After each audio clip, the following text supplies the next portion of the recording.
አሁን የምነግራችሁን ነገር አድርጉት፣ እረፍት ታገኛላችሁ።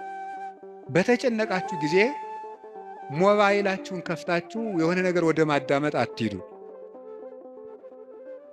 መዝሙረ ዳዊት መኪና ያላችሁ ሰዎች ካላችሁ መኪናችሁ ውስጥ እቤት እንዳለው ሁሉ መኪናችሁ ውስጥ ራሱ አንዱን ችሎ የማይወርድ አንድ መዝሙረ ዳዊት ቢኖራችሁ ጥሩ ነው።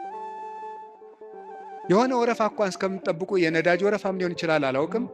መኪና ውስጡ ናችሁ 3 መዝሙር ዘምሩ። መስሪያ ቤት ገብታችሁ ወረፋ እስኪደርሳችሁ አንድ መዝሙርም ዘምሩ፣ የዳዊትን መዝሙር። ይገርማችኋል፣ መንገዳችሁ ሁሉ ብርሃን ይሆናል። እውነቴን ነው የምነግራችሁ።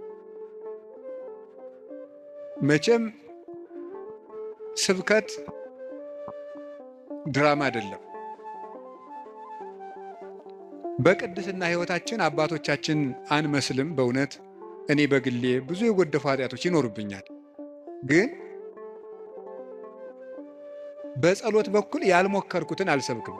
ስለዚህ መዝሙረ ዳዊት አጽናንቶኝ ነው እንጂ የምናገረው ያነበብኩትን አይደለም የምናገረው። የሆነውን ነው የምነግራችሁ። ይጠቅማቸዋል። መዝሙረ ዳዊት አንብቡ። ሰው ላይ አትጠጉ፣ በሰውም አትሸበሩ። እግዚአብሔር ክንድ ላይ እረፉ። ያንን ደግሞ የሚሆነው መዝሙረ ዳዊት ስታነቡ ነው። ዘምሩ። የዳዊት ሲጨንቃችሁም መዝሙረ ዳዊት አንቡ፣ ደስ ሲላችሁም አንብቡ። እግዚአብሔር ደስ ሲለን እሱን ማስታወሳችንን ይፈትነናል። ሲከፋን አኩርፈን አለመውጣታችንን ይፈትነናል። ስለዚህ ሲከፋን የምንዘምር እሱ እግር እንገኝ። ምንድነው? ሴት በሚያስጨንቅ ስቃይ ትወልዳለች። ወልዳ ስትጨርስ ከባሏ እግር ትገኛለች ይላል። ኦሪት ዘፍጥረት ያለው አይደለም? በምጥ ወልደሽ በስቃይ ወልደሽ ፈቃድሽ ወደ ባልሽ ይሁን ያለ። በስቃይ ትወልዳለች።